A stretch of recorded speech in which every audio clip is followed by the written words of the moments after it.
Hello, everybody, and welcome to Ascend to Joy with Christine Elwert.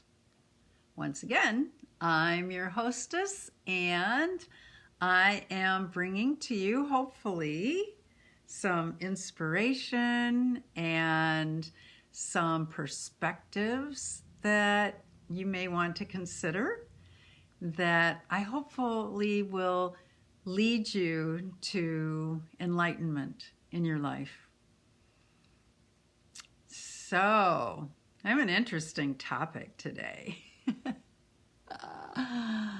As you know, I'm a guide and a teacher and a healer in the lineage of King Solomon, certified by the Modern Mystery School.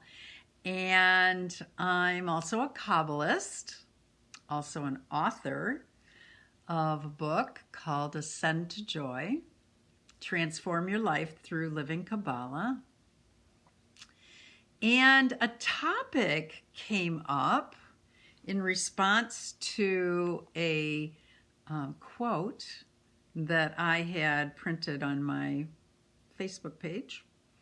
And I just wanted to take a few minutes to talk about that, because it's so fascinating and it actually has everything to do with the revolution of love that we're trying to ignite here. So here's the quote. Remember, no one makes you angry. You decided to use anger as a response. And there were so many interesting and really heartfelt responses to this. And I just wanted to reflect on it for a few minutes. Reflect on anger. Is anger a bad thing? Is it a good thing? Is it neutral? Well, let's start with what we probably can all agree with, and that is that anger is energy.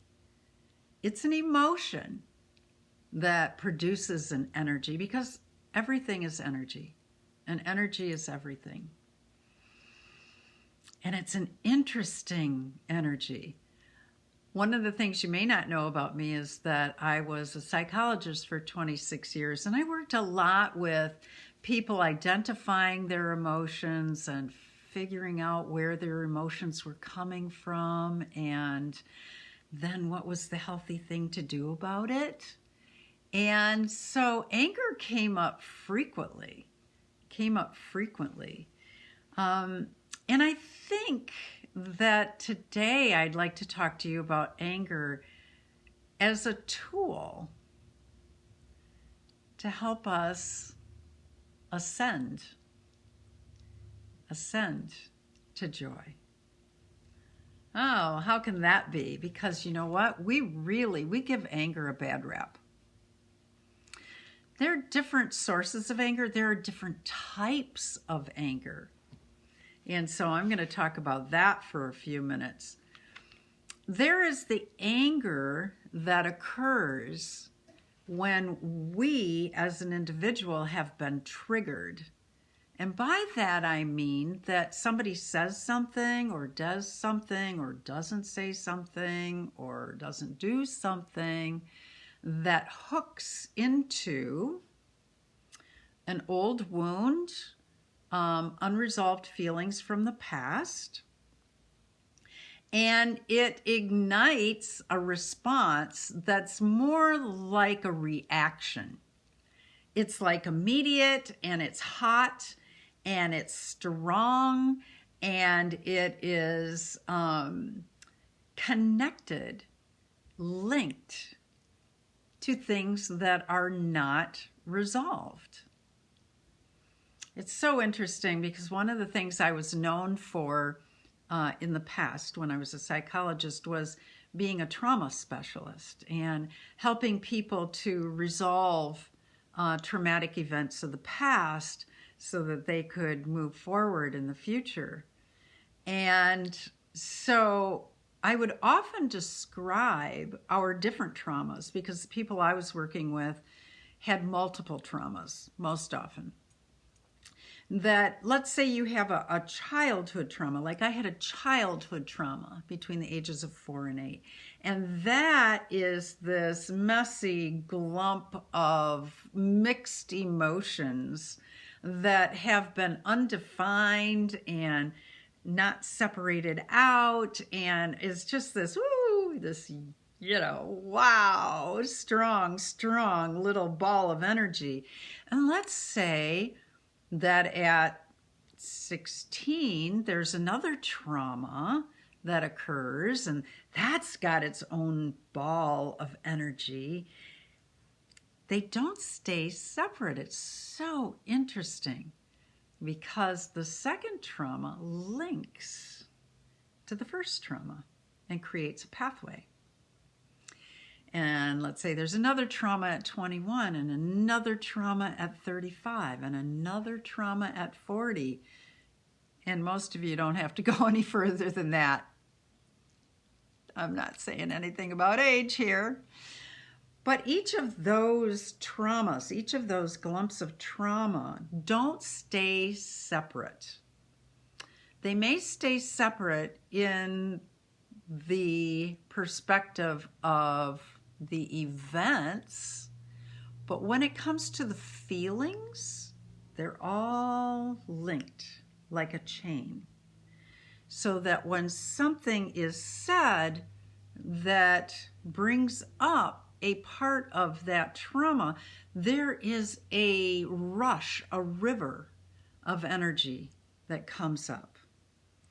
It often feels, and I'm speaking from personal experience, it often feels uncontrollable.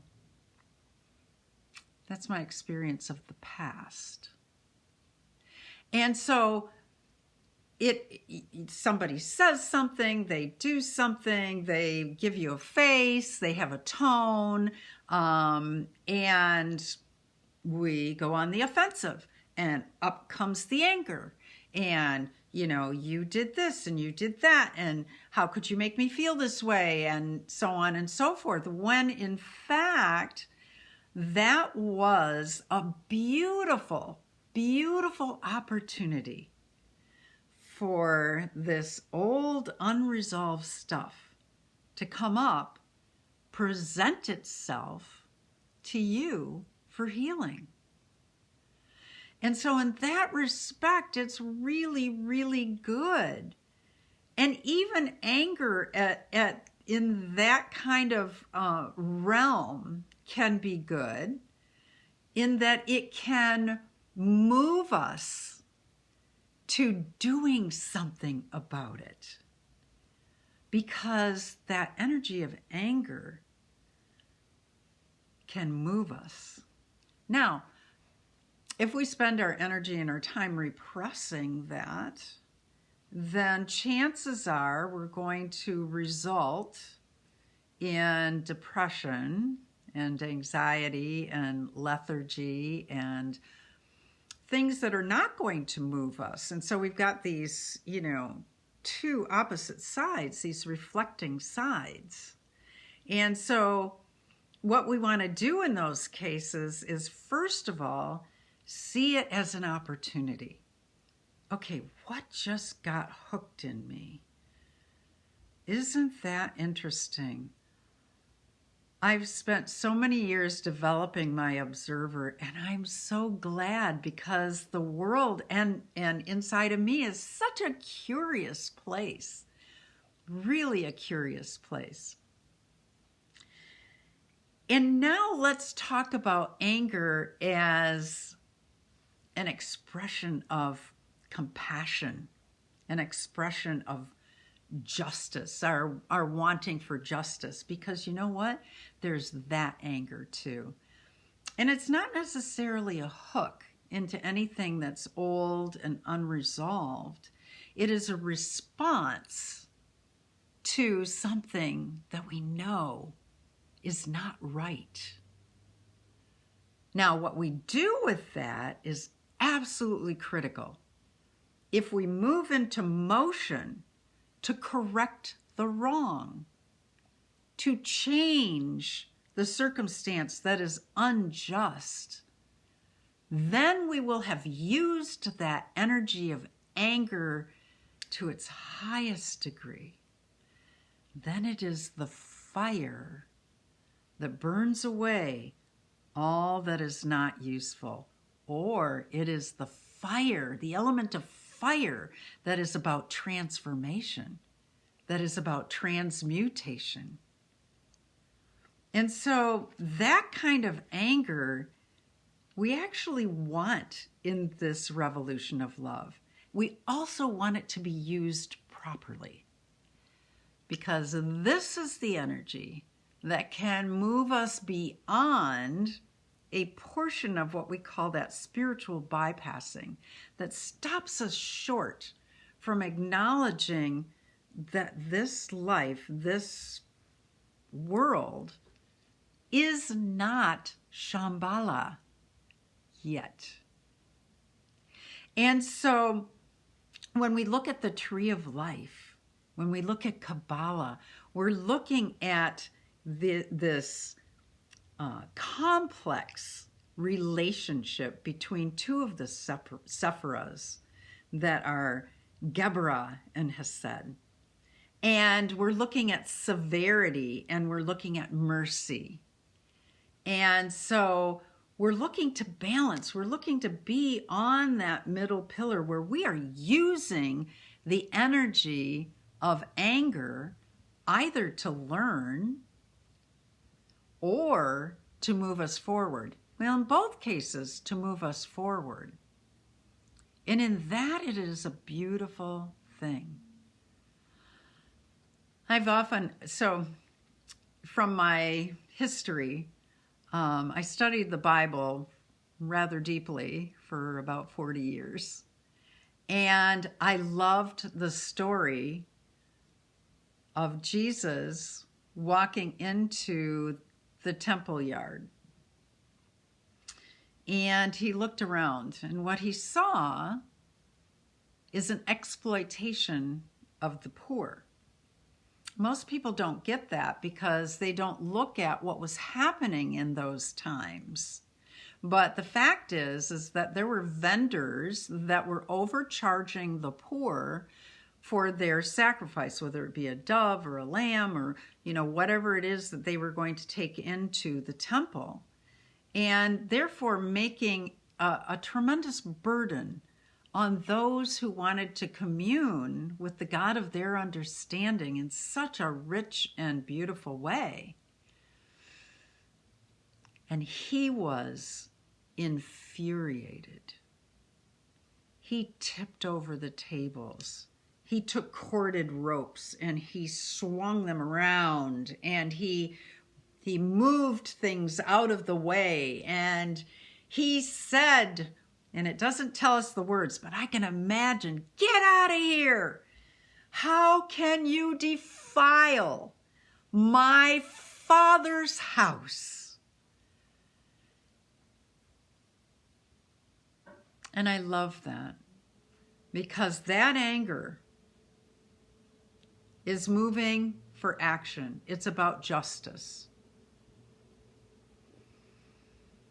So, I want to propose to you that anger can be a means of clearing the way to bring more light in. Now, when we have those triggers, oh my gosh, grab them, folks, grab them, because that is an opportunity you don't want to miss. Okay, what is this? Where did it come from? What do I do about it? How can I get it out of the way? How can I unlink it from that chain so that I can respond and not react? So that I can have the goal in mind,